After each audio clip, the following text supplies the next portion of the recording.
você olhar as palavras. Muito boa noite. Boa noite. Tudo bem com vocês? Muito bom. Vamos estudar a vida. Afinal de contas, nós somos a turma de recuperação da escola. Nós somos. Não tenham dúvida sobre isso. Essa notícia pode desanimar alguns, mas tem uma notícia boa no meio disso. Se é verdade que nós estamos na recuperação porque não aprendemos, não tiramos nota para passar de ano antes, a notícia boa é que nós pegamos recuperação. Vocês lembram que tinha alguns que nem pegavam recuperação? Então, se nós estamos encarnados, se nós fomos escolhidos por Deus para estarmos aqui, é porque Deus é por nós. E se Deus é por nós, quem será contra nós? Essa pergunta é muito conhecida e a resposta: quem pode ser contra nós se Deus é por nós? Não é? Somente nós mesmos. E a gente pode ser contra nós, e a gente precisa observar, como turma de recuperação, precisamos ter aquela preocupação central, que quem quer passar de ano quer saber o quê? O que vai cair na prova, é claro. Precisamos saber o que vai cair na prova. E essa reflexão é absolutamente central nas nossas vidas. O que será que vai cair na prova? Por onde quer que você olhe, vai ficar claro qual é a matéria. Você pode olhar, por exemplo, para Kardec, que perguntou na questão 919 do Livro dos Espíritos quem era o modelo e guia apresentado para a humanidade, e a resposta foi Jesus. A prática central, o princípio central do Espiritismo, qual é? Fora da caridade não há salvação. Para muito além da disputa entre as religiões, não é fora do Espiritismo que não há salvação.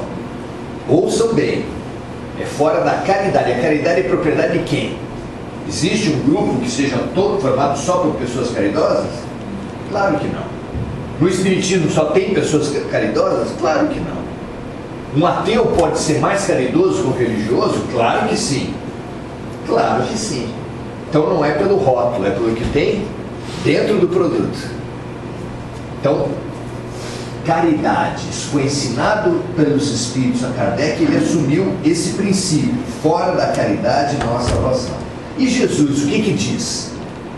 Bom, em primeiro lugar, os Espíritos falam que esses nossos tempos, que a gente comparou com a classe de recuperação, que vai ter uma prova final, é exatamente essa figura que explica os nossos tempos, os tempos que a gente está vivendo hoje. Essa angústia que a gente sente, essa apreensão. Por quê? Porque estamos à beira da prova. E a prova de final de ano para a turma de recuperação é a chance para ver se conseguem livrar o ano. Quem passar de ano nessas provas, estamos em plenas provas, vocês têm dúvida disso? Não dá para ter. Quem passar de ano na prova vai ganhar um ano, vai ganhar um ciclo de vida. Quem não passar vai ser colocado para repetir. Não é o inferno que vai aguardar quem não passar de ano, quem não acompanhar a mudança da Terra. Quem não acompanhar a mudança da Terra, Deus simplesmente, como qualquer sistema de ensino, vai colocar a gente para aprender de novo, para passar de novo pelas lições.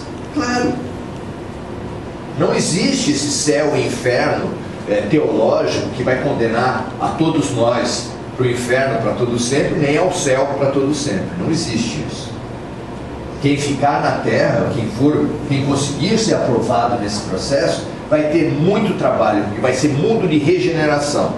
Vocês têm ideia de alguma coisa que precisa ser regenerada na Terra? Meio ambiente, sistema financeiro, esporte, saúde, educação, talvez até a política. O que não precisa ser regenerado? É pouco trabalho? muito. Então ninguém espera ficar aqui na Terra, ser considerado aprovado e falar assim, agora eu vou ficar ouvindo o anjinho tocar harpa sentado na nuvem. Não existe. Isso é uma criação da mente das pessoas, da mente dos sacerdotes, da mente dos teólogos. Quem for selecionado, quem passar de ano, vai ter muito trabalho. Tem gente que lê Nosso Lar e fala assim, não é possível, a pessoa está em nosso lar e está trabalhando pra caramba. Pois é, trabalha muito, estuda muito. Para vocês terem uma ideia, a revelação dos Espíritos traz para a gente que espírito de luz não dorme, não come, apenas rala. E olha, não tem aposentadoria. Rala, mas rala muito. Como Jesus disse, meu Pai trabalha até hoje e eu trabalho também. Então nós precisamos entender o que vai cair na prova. Segundo os Espíritos, passaram para Kardec, fora da caridade não há salvação. Então esse é o tema mais importante. O que Jesus falou para a gente desses tempos de transição planetária, que ele chamou de fim dos tempos. O que ele deu para nós como tarefa fundamental, vocês vão ver. Ele diz assim, no fim dos tempos, o Filho do Homem, Filho de Deus, sentará no seu trono perante as nações e separará a humanidade como um pastor separa os bodes das ovelhas. Aí você já começa a ter os símbolos. Jesus trabalha com símbolos. E a gente precisa entender como é que é essa repartição. Qual é a imagem associada a uma ovelha? Uma ovelha é um animal manso, obediente, calmo. E o bode? O bode é o teimoso da história, é o chifrudo, é o violento. Só por aí você já pega alguma coisa que lembra Jesus falando, bem-aventurados os mansos e pacíficos, porque eles herdarão a terra. Não bate? Só por isso já vale a pena visitar essa parábola trazida por Jesus. Mas ele continua. Porque as ovelhas serão levadas ao reino de Deus. O que é o reino de Deus? Reino é um pedaço de terra cuja população obedece a um rei. Não é isso? Reino é um pedaço de terra cuja população obedece a um rei. O que será a terra? Será formada por pessoas de boa vontade para com a lei de Deus. Não parece lógico? Boa vontade, não é anjo, não é ser de luz. Ainda bem, porque se fosse, acho que já dava pra gente desistir. Mas não, pessoas com boa vontade, com sincera boa vontade para o serviço, para a caridade, para o bem. Ok. E os bodes serão levados a trevas exteriores, onde haverá prantos e ranger de dentes. Essa foi a palavra de Jesus. E aí a gente tenta traduzir para os termos de hoje. Vocês acham que Jesus podia falar em espaço sideral? Não tinha como. Espaço sideral são palavras modernas de uma humanidade que já alcançou alguma coisa da visão espacial, da visão dos planetas, da visão astronômica. Naquele tempo estava longe de pensar ainda, era pré-achar que a Terra era o centro do universo.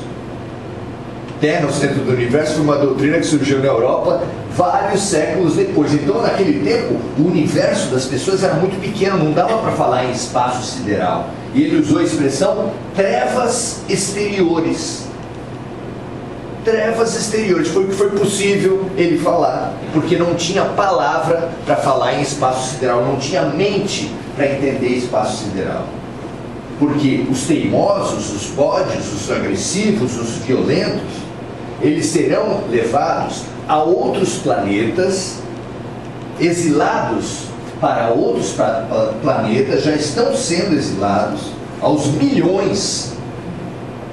Desde a Segunda Guerra Mundial, muitas centenas de milhões têm sido já levados para outros planetas.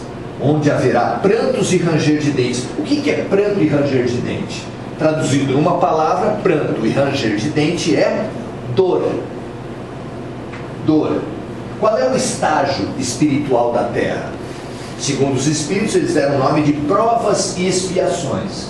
Provas e expiações, que é esse estágio que nós estamos vivendo, se você for resumir numa palavra, é dor. Isso quer dizer que quem não aprendeu com a dor que passou até agora, vai ser remetido a mais estágios de dor. E por quê?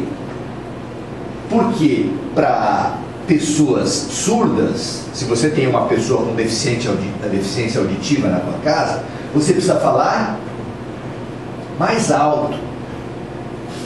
E fala mais alto. Quando a pessoa não ouve, você precisa falar mais alto com ela. Nós somos os bodes, nós somos os teimosos, nós somos os surdos, aqueles que tendo olhos não veem, tendo ouvidos não ouvem. Por isso é que Deus está falando alto com a gente. Vocês acham que Deus está falando alto com a gente? Já está. E quem não aprender com as dores atuais vai precisar passar pelas mesmas dores em outro planeta. Como acontece já com a gente? A gente não, separa de uma pessoa, não aprende, não consegue tirar as razões da gente ter vivido aquela experiência. E o que acontece? Pega outra pessoa pior ou igual. A gente sai de um líder político ruim, não aprende qual foi a nossa participação com esse líder político ruim, vem outro pior. A gente muda de emprego achando que o chefe é ruim, sem entender o que a vida estava querendo ensinar com aquilo, muda de emprego, vai para outro emprego e acontece o quê? O mesmo problema ou maior. Quem não aprende, repete. Quem não aprende, repete. Essa é a misericórdia de Deus, porque Deus nunca desiste de você. Não aprendeu? Repete. Não aprendeu? Repete. Vai para o inferno? Não. Alguém pode falar, mas isso já é o inferno. Puxa vida, eu troco de pessoa, não consigo achar ninguém. Eu troco de... Por que não acha ninguém? Porque ninguém vai resolver a tua vida. Homem resolve a vida de mulher? Não. Bom, tem alguma noiva aqui? Lamento informar. Mulher resolve a vida de homem? Não. Líder político resolve a vida do país? Não. Enquanto nós quisermos achar um líder religioso que vai resolver a tua vida, quando você quiser achar um salvador da pátria, você vai se destinar ao fracasso. Até que você aprenda o quê? Quem é o salvador da tua pátria? Aí você começa a assumir a responsabilidade e a maturidade. Fala a verdade. Não é assim? Nós não precisamos aprender isso. Então, fora da caridade não há salvação.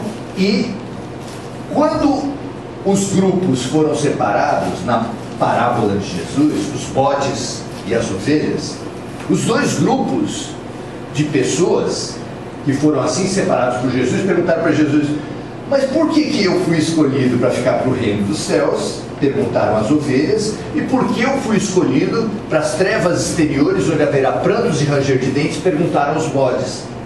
Por que essa separação? E ele falou: porque Jesus falou, ouça isso, ele olhando para você, porque eu tive fome, eu tive sede, eu fui hospitalizado, eu estive preso, eu fui exilado, eu fui estrangeiro, era o termo que se usava naquela época. Eu fui estrangeiro. Pessoas que saem dos seus países e são jogadas para outros países. Vocês ouviram falar disso? Então, e vocês, ovelhas, me deram de comer, me deram de beber, me foram visitar no hospital, na cadeia. Vocês, ovelhas, me acolheram como estrangeiros em terra estranha. Só um parênteses, quem já conhece vai confirmar agora. Chico Xavier vem anunciando há bastante tempo que os países do hemisfério sul depois de uma grande dor no hemisfério norte, os países do hemisfério sul vão acolher os habitantes do hemisfério norte que sobrarem, porque não haverá condições de habitabilidade no hemisfério norte. Ele falou especificamente que o Brasil vai precisar acolher pessoas, populações de todo o mundo. Você vai imaginar mais quem? África e Austrália, porque o hemisfério sul não tem muita terra. Somos nós. Então, acolher estrangeiro é uma coisa importante? Aprender a acolher estrangeiro? Aliás, nós devemos saber, porque os nossos avós, quem aqui for filho, neto e bisneto de índio, pode levantar a mão. Quem não for, sabe que nós somos o quê? Estrangeiros. A gente tem condição de dar de dedo em alguém? Nós somos estrangeiros. Mesmo os negros que vieram para cá forçados, também não são nativos do Brasil. Somos quase todos, só os filhos, netos e bisnetos e tataranetos de índios é que podem falar alguma coisa. O resto é tudo farinha no mesmo saco. Então a gente precisa aprender a acolher estrangeiro. Bom, tudo bem. E os outros, os bodes, que serão colocados para trevas exteriores, onde haverá prantos e ranger de dentes, perguntaram também, por que nós não? Porque eu tive fome, eu tive sede, fui estrangeiro, e vocês não foram me ajudar. Aí os dois grupos falaram para Jesus, mas quando foi que isso aconteceu? Que o Senhor teve tudo isso e a gente não ajudou? Aí ele deu a fórmula para nós. A cada vez que vocês ajudaram ou deixaram de ajudar um dos pequeninos do mundo, foi a mim, Jesus Cristo, que vocês estavam ajudando ou deixando de ajudar. Isso é forte ou não é? As pessoas estão esperando a volta de Jesus. Você, quando anda na rua, você vê Jesus? Não? A gente não vê Jesus, né? Mas Jesus está lá, por toda parte. Quando você vai para o teu trabalho, uma pessoa que é risonha, está triste, é Jesus. Quando você vê um animal que foi atropelado, é Jesus. Quando você vê uma população de rua, tem população de rua em São Vicente? Morador de rua? Nossa, está cheio. Cada um deles é quem? É Jesus. Uma pessoa que está com ideias mórbidas na tua família, nas tuas amizades, não tenha dúvida, é Jesus. Uma pessoa que sente solidão, que se sente incompreendida pelos outros, inclusive aquela pessoa que você encontra no espelho, quem é? É Jesus. Porque vocês não se sentem compreendidos, não gostariam de ser mais valorizados, não é? Vocês não acham que vocês também mereciam mais atenção por parte das pessoas? Vocês não acham isso? Claro. Então, o tema caridade, o tema serviço, o tema fraternidade, o tema ajuda é o tema central desse nosso momento. Vocês acham que é fácil ajudar uma pessoa? O que vocês acham? É uma coisa fácil, você vai lá, ajuda e tranquilo. É sempre compreendido, a pessoa lhe agradece, muda tranquilamente e já resolveu, não é assim? Só que não. É difícil pra caramba ajudar uma pessoa. E a gente precisa entender o que é ajudar, o que é evolução. Porque aí quando você entende o que é ajuda, você pode readequar a sua atitude. Como é que Deus opera? Como é que Jesus opera? Jesus tirou o pecado do mundo, como algumas religiões falam? O que vocês acham? Se olhando a televisão, você acha que existe pecado no mundo ou não? Mesmo Jesus, falando com o melhor dos discípulos, falou assim: ainda essa noite você vai me negar 3 vezes. E mesmo Pedro tendo negado a negação, porque ele falou, eu, de jeito nenhum, o que ele fez? Negou. Então, Jesus tirou o pecado do mundo?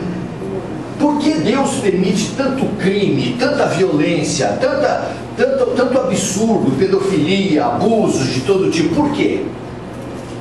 Você já deve ter pensado nisso, com certeza, não é? Porque Deus é amor, e o amor só pode ser exercido em liberdade. Imagina o amor obrigando a amar. Você vai ter que amar. Como assim? Existe isso? O amor só pode operar em liberdade. E quem dá liberdade para amar, dá liberdade para não amar. Tem muitos, posso dizer todos, na terra, que não aprendemos ainda a amar. Essa é a lição fundamental. Amar como Jesus amou, incondicionalmente, universalmente. O que vocês acham da tarefa? Fácil? Todo mundo reprovado. Então você tem a origem de todos os males, que está no orgulho e no egoísmo. A nota 10 da escola, que está em amar como Jesus amou. Está fácil de sair do egoísmo e chegar lá na nota 10? Não. Praticamente impossível para qualquer um de nós alcançar aquele amor puro. Mas tem uma nota 5 no meio do caminho. E tem um meio da gente se expandir do egoísmo ao amor. Isso nós precisamos entender. Porque Francisco de Assis e vários outros falaram: é dando que se recebe, é perdoando que se é perdoado. Como é que é isso? Essa caridade, esse serviço. Enquanto nós acharmos que caridade é uma coisa dos santos, ah não, isso é para Chico Xavier, isso é para Irmã Dulce, Madre Teresa, para Francisco de Assis, para mim não dá. Enquanto você achar que caridade é uma coisa dos santos, você está se auto-boicotando, você está se colocando como impossível, não é isso? Ou alguém aqui acha que é santo já? Claro que não.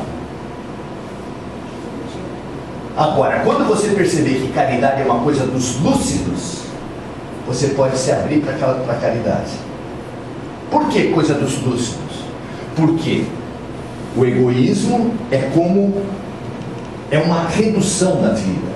Ela apequena, amesquinha a tua vida. O egoísta, o branco egoísta, acha que só a sua raça é boa. As outras raças são inferiores. O homem egoísta acha que só o seu sexo e a sua opção sexual é a boa. O resto tem que ser oprimida, tem que ser assassinada. Nós estamos numa epidemia de feminicídio. O rico, que se acha o centro do mundo, que se acha o superior aos pobres, porque tudo quanto é pobre é vagabundo, na ideologia de algumas pessoas, essa pessoa, ela tem o pensamento dela estreito, mesquinho, ela não vê nada na frente dela a não ser ela mesma. E como é que se expande? Como é que uma pessoa se expande a partir do egoísmo? Ela precisa ganhar outros pontos de vista. Como é que eu ganho outro ponto de vista, Maurício? Tem supermercado que está vendendo isso? Quanto é o quilo? Como é que você ganha outros pontos de vista? Todos nós sabemos, é que a gente precisa estudar isso. Você, mãe, ganhou outro ponto de vista quando teve outro filho ou não? Quando teve um filho? Você não fica buscando o que esse menino está sentindo, o que essa menina está querendo? Está chorando por quê? Você não fica pensando assim? Você ganha um outro ponto de vista. Antes disso, quando você namora, se você realmente ama, quando você casa, se você realmente ama, você busca se colocar no lugar do outro. A fabulosa ferramenta de expansão espiritual é colocar-se no lugar do outro. Como é que Jesus chama isso? Compaixão. Como é que a psicologia chama isso? A ciência? Empatia. Essa é a ferramenta fundamental para aprender um dia a amar. Se você não tem capacidade de colocar-se no lugar do outro, deu um skate de aniversário para sua avó? Ai, vó, é a sua cara. Aí a vó dá uma passeada no centro, 3 skates por R$90. Tem gente que não consegue colocar-se no lugar do... Tem gente ou não tem? Se você vê em todas as situações da tua vida uma oportunidade que Deus, que a vida está te dando para colocar-se no lugar do outro e expandir, só isso, só saber disso é uma libertação. Ah, mas sogra também? Cindy, vizinho chato, eu ia falar outra palavra, vizinho chato que faz barulho em cima também, chefe ignorante também. Todas as situações da tua vida, Deus está chamando para falar assim: coloque-se no lugar do outro. Como nós somos muito teimosos, vocês acham que a gente é teimoso? Qualquer semelhança com um bode, mera coincidência. Como a gente é muito teimoso, sabe o que Deus inventou? A reencarnação. E aí o rico, que se acha a última das últimas bolachas do pacote, reencarna pobre. O branco racista reencarna negão. O que vocês acham disso? O judeu renascendo palestino. O santista nascendo corintiano. Aí peguei pesado. Não, vamos deixar essa parte. Você pensa, as pessoas pensam que a reencarnação é o inferno dos espíritas. Muitos erros há nesse pensamento. Primeiro, que a reencarnação não foi inventada pelo espiritismo. Já tinha na Índia há muito tempo a doutrina. Tanto é que se fala da lei do karma. E a karma é uma palavra em sânscrito.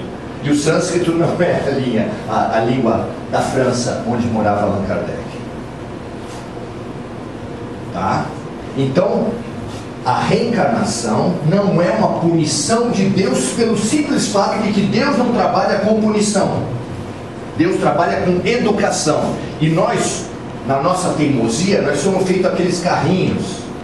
Tinha mais antigamente um carrinho que você colocava com pilha, e ele ia andando, quando ele batia em alguma coisa, ele voltava e pegava outro rumo. Mas às vezes ele, depois de brincar assim, ele chegava num cantinho da sala, num cantinho do quarto, e ficava ali, ó. A literatura espírita fala de espíritos que estão se suicidando há mais de 20 vidas.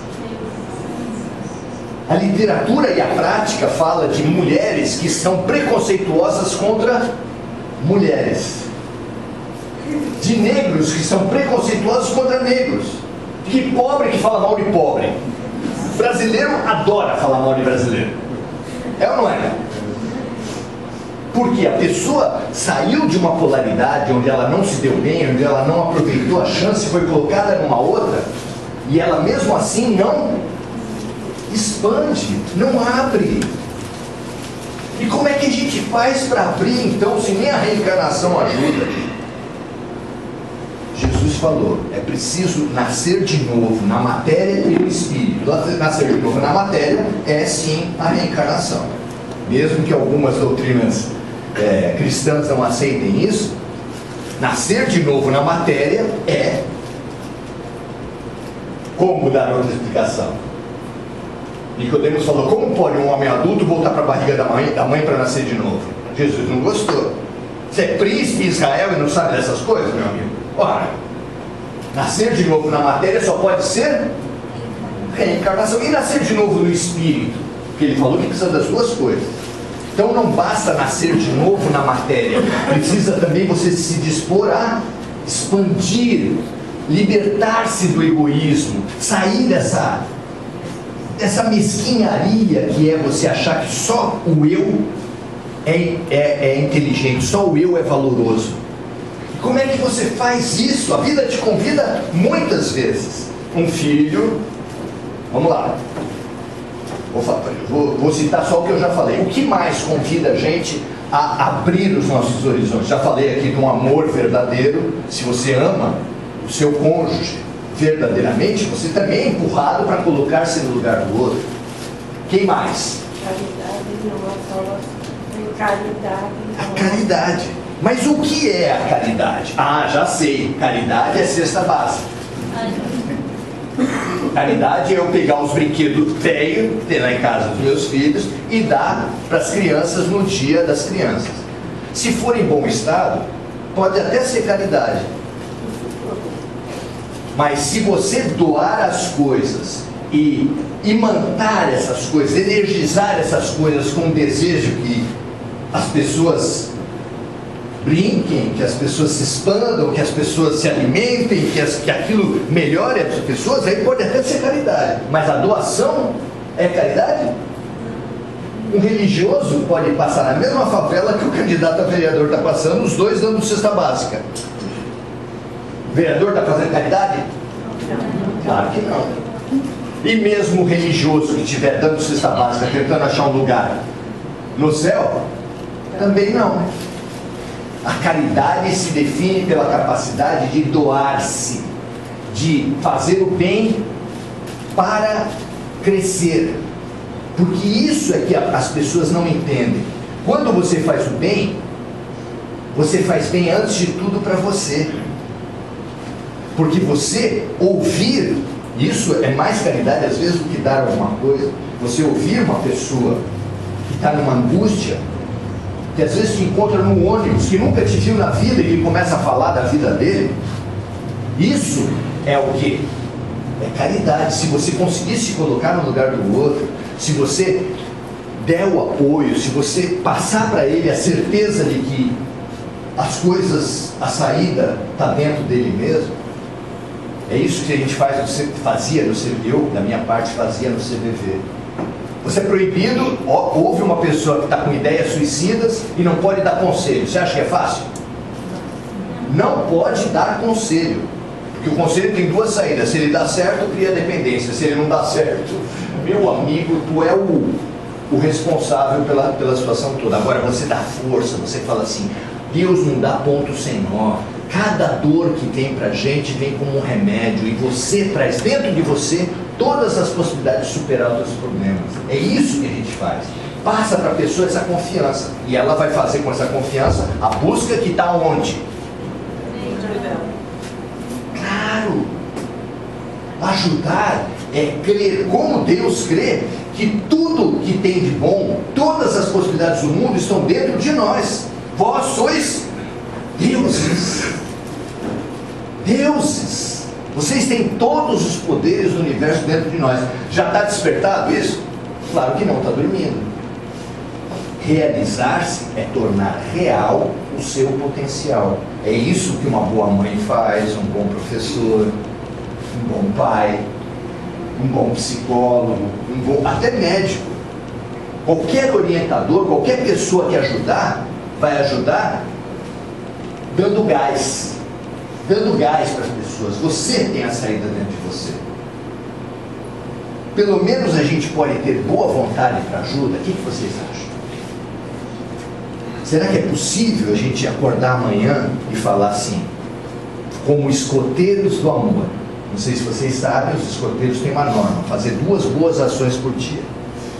Se você amanhã acordar e falar assim, o que Deus vai me dar no dia de hoje como oportunidade de amor, e falar assim, eu quero ter capacidade de enxergar Deus me convidando para o amor, porque até agora eu tenho passado batido pelas lições, e vai cair na prova.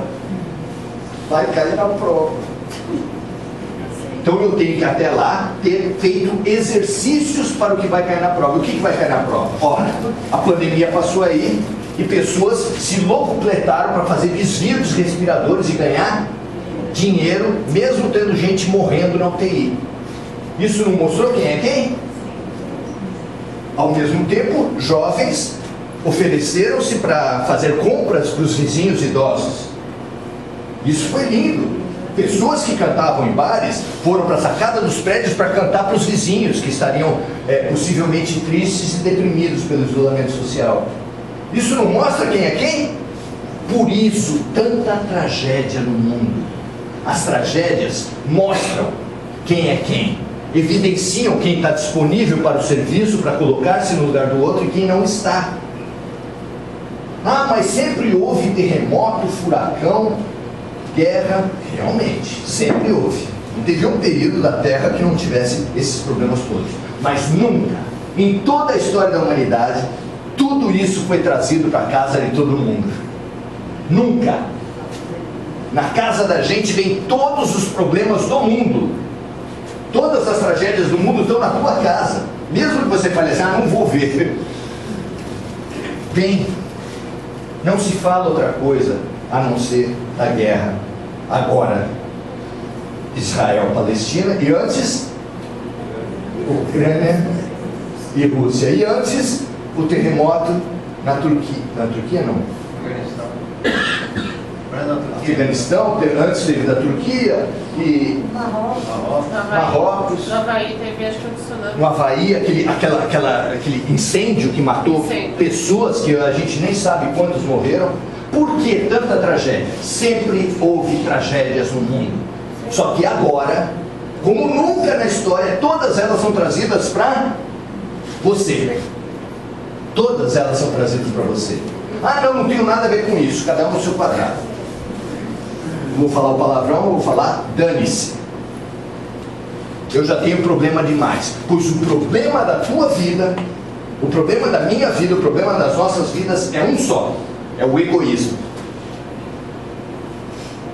A solução para as nossas vidas, a solução espiritual para as nossas vidas é amar como Jesus amou. E para sair do egoísmo e chegar até lá, a prática, o exercício diário é do serviço. Ah, mas para quem eu vou servir? Deixa que a vida se incumbe.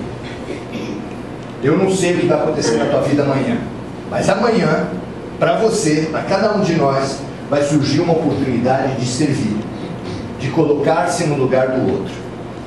Não sei de nada, posso dizer mais. Muita gente serve durante o sono. Isso talvez seja mais complicado para as pessoas. Chama-se desdobramento ou viagem espiritual. Nós somos chamados a servir durante o sono. E não é pouco. Muitos de nós vão até os locais de guerra acolher as pessoas. Para quem achar isso muito complicado, cancela. Fica só com o principal. Você pode servir a todo momento. Você é chamado a ajudar sempre. E o que eu preciso então? Estar disponível. Boa vontade é o que vai determinar se a gente vai aprender, se a gente vai estar aberto ao serviço, ou se a gente vai querer mais egoísmo e mais egoísmo. Muito boa noite.